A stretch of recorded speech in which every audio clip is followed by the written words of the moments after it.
ಮೊನ್ನೆ ತಾನೇ ದಿಲೀಪ್ ರಾಜೋರಿಗೆ ಕೊನೆ ಸೆಳೆದಿದ್ದರು. ಹೃದಯಘಾತದಿಂದ ಅತಿ ಚಿಕ್ಕ ವಯಸ್ಸಿನಲ್ಲಿ ಸಾವನ್ನಪ್ಪಿದ್ರು. ಇದೇ ಸಾಲಿನಲ್ಲಿ ಈಗ ಮತ್ತೊಬ್ಬರು ಕನ್ನಡದ ಅತಿ ಚಿಕ್ಕ ವಯಸ್ಸಿನಲ್ಲಿ ಕ್ಯಾನ್ಸರ್ ಎಂಬ ಮಹಾಮಾರಿಯಿಂದ ಬಳಲ್ತಿದ್ದಂಥ ಬಿಗ್ ಬಾಸ್ನಲ್ಲಿ ಸಾಕಷ್ಟು ಹೆಸರು ಮಾಡಿದಂಥ ನಟಿಯೊಬ್ಬರು ಇದೀಗ ಕೊನೆ ಸೆಳೆದಿರುವಂಥದ್ದು. ಹಾಗಾದರೆ ಯಾರು ಈ ಬಿಗ್ ಬಾಸ್ನ ನಟಿ?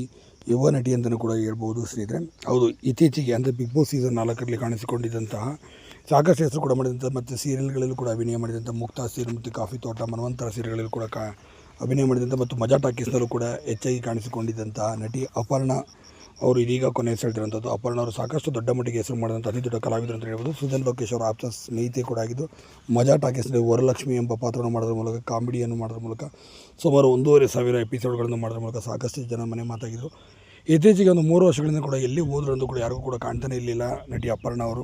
ಇನ್ನು ಈಗಿರಂಥ ಒಂದು ಶಾಕಿಂಗ್ ಮಾಹಿತಿ ಒಂದು ಬಿದ್ದಿರೋಂಥದ್ದು. ಇದೀಗ ಲಂಗ್ಸ್ ಕ್ಯಾನ್ಸರ್ನಿಂದ ಮುಂಜಾನೆ 6:30 ಸುಮಾರಿನಲ್ಲೇ ಬೆಂಗಳೂರಿನ ಖಾಸಗಿ ಆಸ್ಪತ್ರೆಯಲ್ಲಿ ಕೊನೆ ಸೆಳೆದಿದ್ದಾರೆ ಎಂಬ ಮಾಹಿತಿ ಬಂದಿರುವಂಥದ್ದು. ಸದ್ಯದಿಂದ ಸಂಜೆಯ ತನಕ ಅಂತಿಮ ದರ್ಶನಕ್ಕೆ ಕೂಡ ವ್ಯವಸ್ಥೆಯನ್ನು ಕೂಡ ಮಾಡಲಾಗಿದೆ. ಅಪರ್ಣಾ ಅವರು ನಮ್ಮ ಕನ್ನಡ ಸಿನಿಮಾ ರಂಗದ ಅತಿ ದೊಡ್ಡ ಕಲಾವಿದರು.